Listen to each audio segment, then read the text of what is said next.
गुरुर्ब्रह्मा गुरुर्विष्णु गुरुदेवो महेश्वरा गुरु साक्षात् परब्रह्मा तस्मै श्री गुरवे नमः।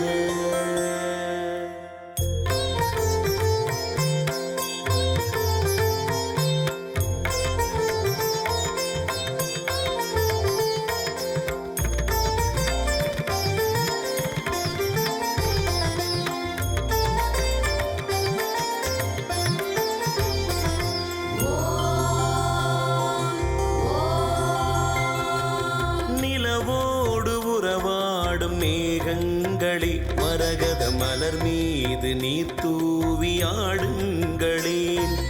நிலவோடு உறவாடும் மேகங்களே மரகத மலர் மீது நீர் தூவியாடுங்களேன்.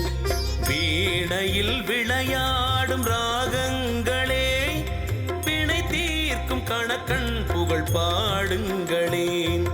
பார்க்கடல் பூத்த பவள தோட்டங்களே பழனி பழத்தோட்ட பகவான் புகழ் பாடுங்களேன்.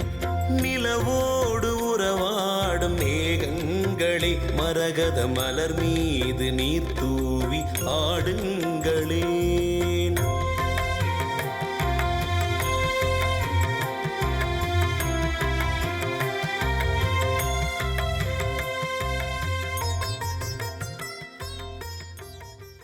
இறையனூரும் எழுத்தெல்லும் கொண்ட மெய்யன்பர்களே வணக்கம். இன்னைக்கு பாத்தீங்கன்னா ஒரு முக்கியமான காணொலிங்க. கேரளா பயணமாக வந்திருக்கோம். நம்ம கணக்கம்பட்டி சர்க்குருவோட முன் ஜென்மம் யோகி சிவபிரகாஷ் சுவாமிகளோட குரு பூஜை நாள் அன்னைக்கு வந்திருக்கீங்க. இங்க பயணிச்சு வந்திருக்கோம். ஐயாவோட ஜீவ சமாதி பின்னாடிதான் இருக்கு. இப்ப நான் இருக்கிறத பாத்தீங்கன்னா புலிப்பாறைன்னு சொல்றாங்க. நம்ம இடும்பு மலையில் இருக்க பாறை மாதிரியே இருக்குங்க புலிப்பாறை. இங்க புலிகள் அந்த காலத்துல அதிகம் வந்தது, அதனால புலிப்பாறை அப்படின்னு சொல்றாங்க. ஐயா சிவபிரகாஷ் சுவாமிகள் ஐயா யோகம் பண்ண தவம் பண்ண இந்த இடங்கங்க முழுக்க அவ்வளவு அமைதியா அவ்வளவு உட்கார்றது அழகா இருக்கு. மக்கள் இங்க இரவு படுத்திருக்காங்க. நைட்டு நானும் இங்கதான் படுத்திருந்தேன். ரொம்ப முக்கியமான இடங்க, அவ்வளவு அழகா இருக்கு புலிப்பாறை.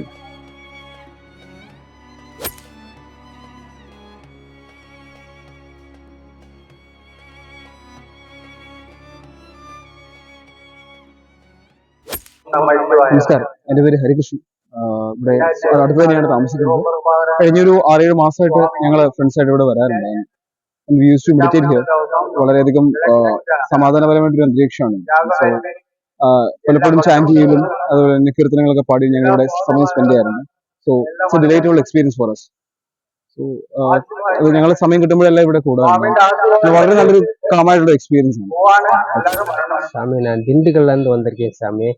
எனக்கு தெய்வ வழிபாடு ஈடுபாடுகள்லாம் அதிகம் சாமி. நான் பர்வதமலை, கொல்லிமலை, சதுரகிரி, சிவன் கோயில் புனித ஸ்தலங்கள் எங்கெங்க இருக்கு அங்க எல்லாம் நான் போவேன் சாமி. ஐயா கேள்விப்பட்டீங்க? ஐயாவை நான் கணக்கன்பட்டி மூட்டைச்சாமி.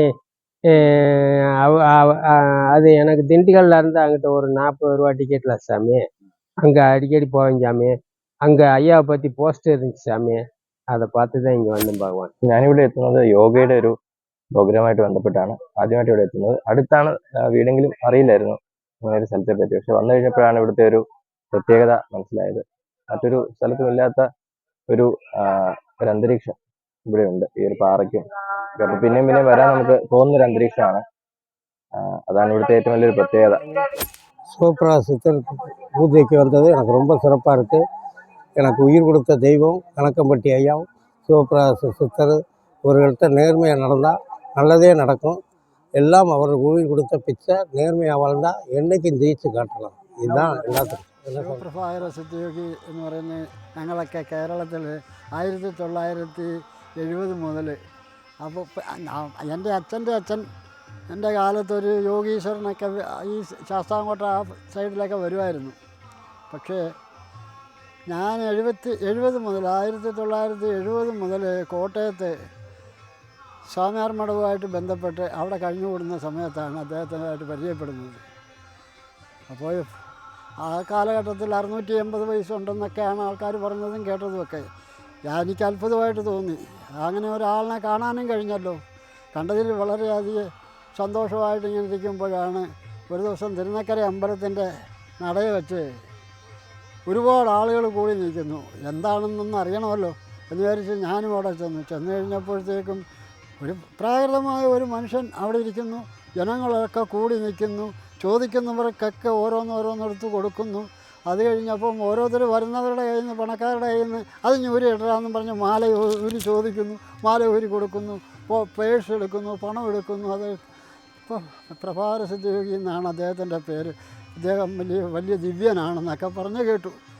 അങ്ങനെ അവിടെ മുതൽ അദ്ദേഹത്തിൻ്റെ ഒരു ആശ്രിതനെ പോലെ അദ്ദേഹത്തിൻ്റെ കൂടെ കഴിഞ്ഞുകൂടി. അങ്ങനെ കോട്ടയത്ത് കളത്തിപ്പടി എന്ന് പറയുന്ന സ്ഥലത്ത് ഒരു ഹൈപ്പ് മാത്യു എന്ന് പറയുന്ന ഒരു മർമാണി വൈദ്യരുണ്ടായിരുന്നു. അദ്ദേഹത്തിൻ്റെ അടുത്ത് മരുന്നിടിക്കാനും ഒക്കെ ആയിട്ട് സ്വാമി എന്നെ കൊണ്ടാക്കി. ഞാൻ അവിടെ എത്തി. പിന്നെ അവരുടെ ചില ജീവിതമാർഗങ്ങളിലെല്ലാം ഞാനും ഉൾപ്പെട്ടു. ആ ഇടയ്ക്ക് 80-നോടടുത്ത കാലഘട്ടത്തിലേക്ക് സ്വാമി ഇങ്ങ് ഓമല്ലൂർ വന്നു. നാദാകുഴി എന്ന് പറയുന്ന വീട്ടിൽ ആസനസ്ഥനായി. പിന്നെ വല്ലപ്പോഴും ഒക്കെ ഒന്ന് സഞ്ചരിക്കത്തതേ ഉള്ളായിരുന്നു. അപ്പോഴവിടെ നിന്ന് കോട്ടയത്തു നിന്ന് ഞങ്ങളൊക്കെ കാണാൻ വരും. എന്തെങ്കിലുമൊക്കെ പലഹാരങ്ങളുമൊക്കെ കൊണ്ടുവരും. അതെല്ലാം ഞങ്ങൾക്ക് തന്നെ തിരിച്ചു തരും.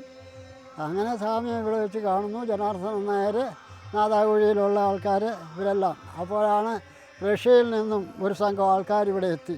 അവർ യൂട്യൂബിലൂടെ ഒരു ഫോട്ടോ കണ്ടിട്ട് ഈ ഫോട്ടോയിലിരിക്കുന്ന ആൾ ഓമല്ലൂരാണ് ഉള്ളതെന്ന് അറിഞ്ഞുകൊണ്ട് അവർ ഓമല്ലൂർ എത്തുകയാണ്.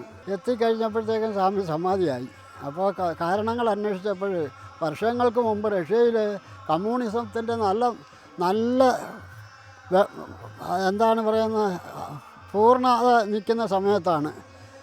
ആ സമയത്ത് സ്വാമി അവിടെ എത്തുന്നതും അവിടെ സ്വാമി അപ്പോൾ പറയുന്നു, ഇവിടെ ഇത്തരാം വർഷത്തിൽ ഇന്ന വർഷത്തിൽ കമ്മ്യൂണിസം നശിക്കുകയും ക്ഷേത്രങ്ങൾ ഉണ്ടാവുകയും ചെയ്യുമെന്ന് പറഞ്ഞു. അങ്ങനെയൊക്കെ പറഞ്ഞിട്ട് പിന്നെ അവിടെ ചില അനുഗ്രഹങ്ങളും ഒക്കെ ഓരോരുത്തർക്ക് കൊടുത്തു. അതിലൊരു മഹൽ വ്യക്തി എന്ന് വെച്ചാൽ ആത്മീയതയുള്ള ഒരാൾ റഷ്യയിൽ നിന്നും ഈ ഓമല്ലൂരെത്തുകയും സ്വാമിയുടെ പാത പിന്തുടരുകയും അവരിവിടെ സ്ഥലങ്ങളെല്ലാം വാങ്ങിച്ച് ഒരുപാട് സൗകര്യങ്ങളൊക്കെ ഉണ്ടാക്കി. ഇപ്പം ഞാൻ ഈ നിന്ന് സംസാരിക്കുന്നത് റഷ്യക്കാർ വന്നുണ്ടാക്കിയതാണ്. ഇവിടെ നാട്ടുകാരെ കൊണ്ടൊക്കെ അതൊന്നും നടക്കത്തില്ല. നാട്ടുകാർ അവരൊക്കെ എല്ലാവർക്കും മുതൽ മതി, എല്ലാവർക്കും സ്വത്തും പണവും ഒക്കെ മതി. പക്ഷേ ഇവിടെ അന്യദേശത്തു നിന്ന് വന്ന രാജ്യത്തു നിന്ന് വന്നവർ ഇവിടെ നല്ലൊരു പ്രസ്ഥാനം ഉണ്ടാക്കി. അവരാണ് ഇതെല്ലാം ഉണ്ടാക്കിയിരിക്കുന്നത്. അതിൻ്റെ ഫോട്ടോകളൊക്കെ ഇവിടെ എടുക്കണം. ഇതെല്ലാം ഇവരെടുക്കുന്നുണ്ട്. എടുത്തതെല്ലാം ഈ വീഡിയോയിൽ കാണിക്കും. പിന്നെ എനിക്ക് വേറെ പ്രത്യേകിച്ചൊന്നും പറയാനില്ല. നമ്മൾ ആശ്രയിക്കുന്നവർക്ക് എന്ത് പ്രതിഫലം വേണമെങ്കിലും കൊടുക്കുന്ന ആളാണ് പ്രഭാകര സിദ്ധിയോഗി സ്വാമി. അദ്ദേഹത്തിനെ ആശ്രയിക്കണം. നിഷ്കാമമായിട്ട് അദ്ദേഹത്തിൻ്റെ അടുത്ത് പെരുമാറുന്നവർക്ക് ഏത് രീതിയിൽ വേണമെങ്കിലും അനുഗ്രഹങ്ങൾ നൽകി അദ്ദേഹം സമ്പുഷ്ടനാക്കും. അതെനിക്ക് ഉറപ്പാണ്. പിന്നെ ഞാനൊക്കെ എന്ന് പറഞ്ഞു കഴിഞ്ഞാൽ സന്യാസ ജീവിതത്തിൽ തുടങ്ങുന്നത് 86-ന് ശേഷമാണ്. സ്വാമിയുടെ സമാധിക്ക് ശേഷമാണ്. ഇങ്ങനെ ഇനി ഭൗതികമായിട്ടുള്ള ജീവിതത്തിനെക്കാട്ടിലൊക്കെ നല്ലത് സ്വാമിയുടെ നാമങ്ങളും ഓർത്തിങ്ങനെ നടക്കാം. അങ്ങനെ നടന്നു. ഞാൻ പ്രഭാകര സിദ്ധാനന്ദ സരസ്വതി എന്ന് പറയുന്ന ഒരു മഹൽ വ്യക്തി, അദ്ദേഹത്തിൻ്റെ അടുത്തുനിന്ന് സന്യാസ ദീക്ഷ സ്വീകരിച്ചു. പ്രഭാകര സിദ്ധിയോഗീശ്വരനെ പറ്റി ഞാൻ അറിയുന്നത് ഏകദേശം ഒരു 30 വർഷം മുമ്പാണ്. ഇവിടെ വരാൻ തുടങ്ങിയ ഒരു 28 വർഷത്തോളമായി.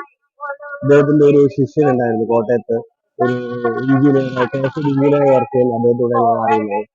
സ്വാമിയുടെ പല അത്ഭുതങ്ങളും കാണാനും പലരിൽ നിന്നും കേൾക്കാനും ഞാൻ ആദ്യം ഒരു കൗതുകത്തോടെയാണ് 723 വർഷം ജീവിച്ചിരുന്ന ഒരു ഒരു കൗതുകത്തോടെയാണ് ഞാൻ നോക്കിക്കണ്ടത്.